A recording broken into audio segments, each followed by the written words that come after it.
Dear students, on Saturday we have seen that we have derived the relation for the charged particle which is along the direction of perpendicular to the direction of the magnetic field, and we have seen that the charge is moving in a circular path, and when the charge is moving in a circular path, the force which is applied, this force is applied towards the center of the circular path. Since the force is applied towards the center of the circular path, that force is treated as centripetal force, and because of the centripetal force, what will happen, the charged particle will move in a circular orbit and the velocity will be acting tangentially to the circle. So this derivation, for this we have derived the relation for the radius, then we have derived the relation for time period, and then angular frequency, and then frequency. So these four derivations we have done on Saturday, and we have seen frequency is equal to qb by 2 pi m. That derivation is very lengthy derivation, but in exam there is no necessity that all the parameters will be asked. Sometimes they may ask only time period, sometimes they may ask only radius, okay, but drawing is same, we have to draw. Clear? They may ask frequency also. Sometimes they may ask frequency or time period, or sometimes they may ask only radius. For 3 marks question it is available. So for 3 marks question we have to prepare this, or sometimes it may ask for the 5 marks questions for the complete 2 to 3 parameters, either radius, angular frequency, time period, or frequency. So today we have to start with the next topic. When the charged particle is moving in a uniform magnetic field with initial velocity at an angle between 0 to 90 degree. So already we know that when the charged particle is moving between 0 to 90 degree, means if the charged particle is between 0 and 90 degree, how the charged particle will be moving, on that day we have seen. So today we have to derive the relation for this. So for this we will derive relation for radius, and this charged particle, if suppose the charged particle, it is making an angle theta, the theta angle is between 0 and 90 degree, okay. So what will happen if v is in this direction, what will happen to this, the charged particle will move in a circular orbit in this way, okay.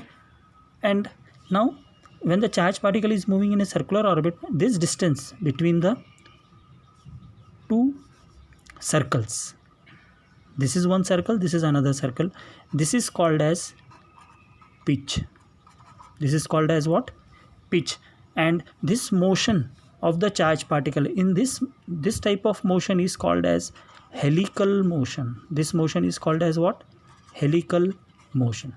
तो helical motion कब होगा, जब charge particle जो है वो uniform magnetic field के अंदर, okay, it is travelling between the angle 0 and 90 degree. When it is moving between 0 and 90 degree with the magnetic field, then what will happen?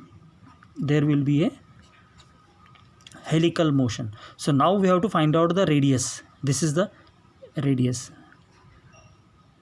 This is our radius, and we have to calculate the, after calculating the radius, we have to calculate the time period, we have to calculate the angular frequency, we have to calculate the frequency, okay. So and further we have to find out the pitch of the helical motion. So this when will happen? This will happen when angle, the uniform charge particle, when the charge particle in uniform magnetic field with initial velocity at an angle between 0 and 90 degree. Clear?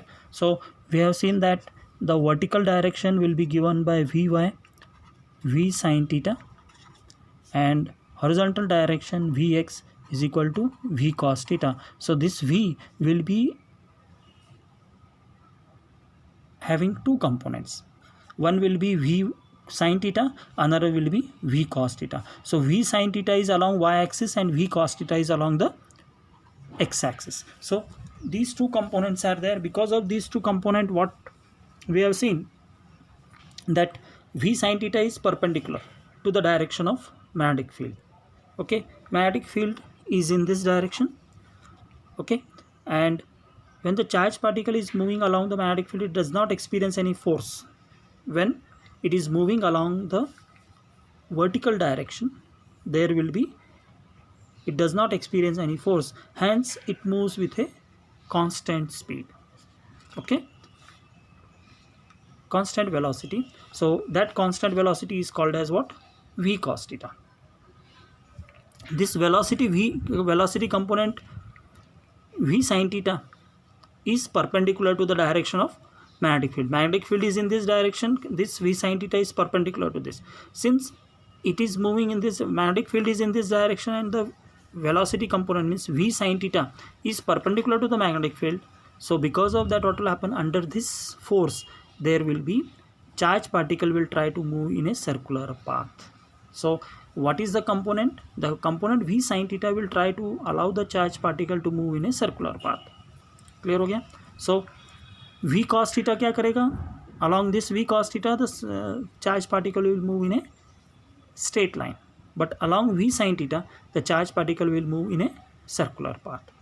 Okay, so this force will allow the charged particle to move in a circular path perpendicular to the magnetic field. Now, why it will move? Because there is a combined effect of V cos theta and V sin theta. What will happen? So V cos theta and V sin theta is creating a helical motion. So because of this V sin theta and V cos theta, there will be motion called as helical motion. This helical motion is due to the combined effect of V cos theta and V sin theta. Clear हो गया? So now the resultant part of the particle is helix with its axis, which is parallel to the magnetic field. The centripetal force which is required to move the charged particle in a helical path is provided by the Lorentz force. अभी इसका मतलब क्या है? Lorentz force will provide the centripetal force.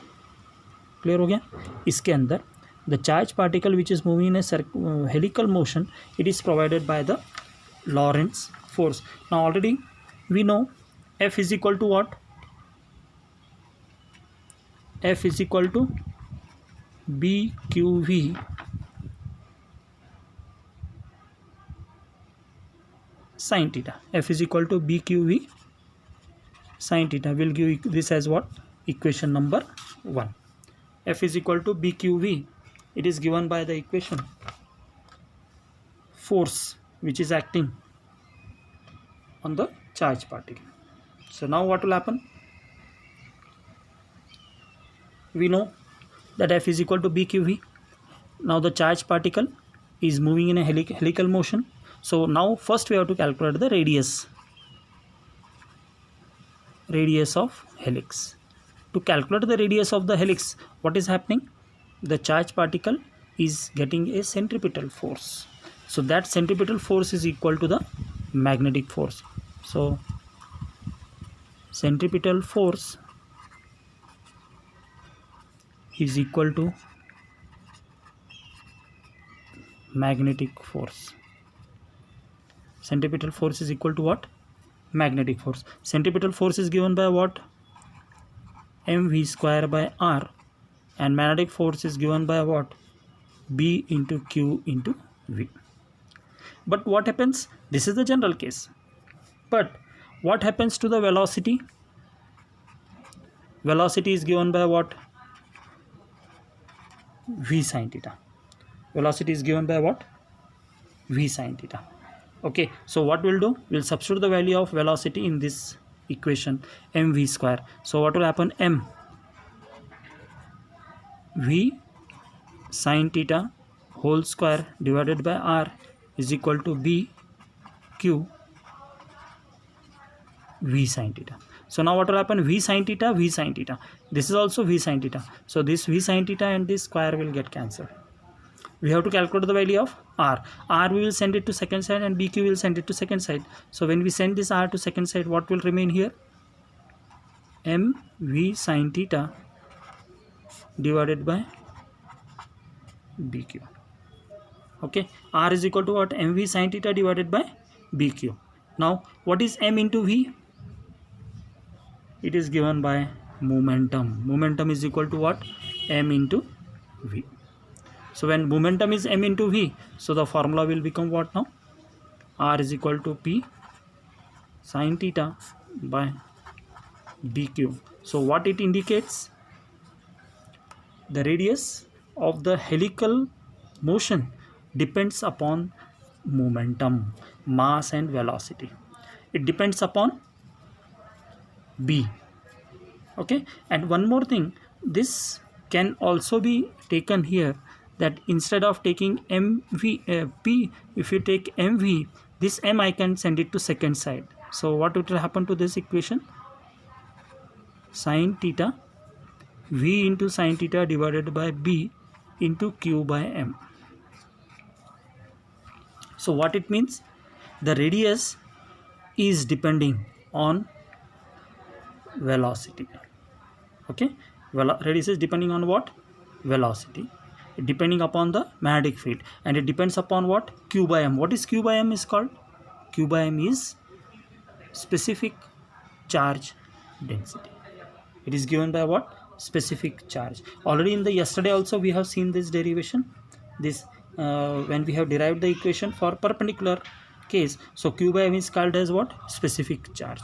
So today also we are seeing that when there is a helical motion, there is R is equal to v sin theta by b into q by m. So it depends upon what? It depends upon the specific charge. So from this what we conclude? If in this equation p sin theta, if we consider, if momentum is more, okay, if momentum is more, what will happen? The radius will be large. Clear? Okay, means if from this equation, if we consider that R is equal to P sin theta by BQ, so what this P is called as the momentum.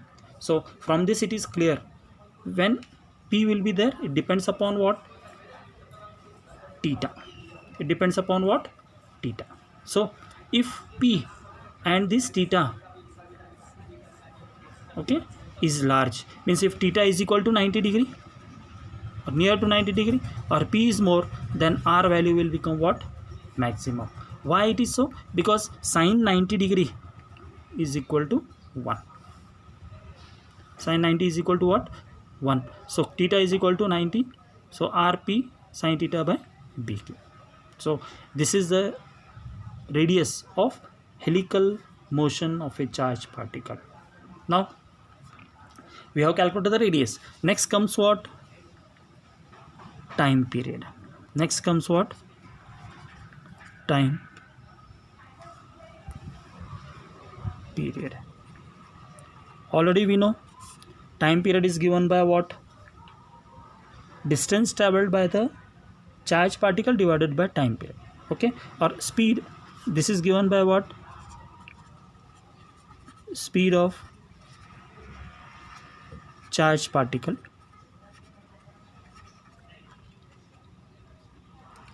is equal to distance traveled by the charged particle, 2 pi r upon t. So speed of the charged particle is given by v. V is equal to 2 pi r by t. V is equal to what? V is represented by v sin theta is equal to 2 pi r, okay, by t. But what is r? Already we have calculated in the first one. R is equal to, R we can write in place of r, what we can write here? mv sin theta by bq. mv sin theta by bq. So this v sin theta will get cancelled. Okay, so if v sin theta and v sin theta get is get t, if you send it to second side, so t will become 2 pi m by bq. So time period will become what?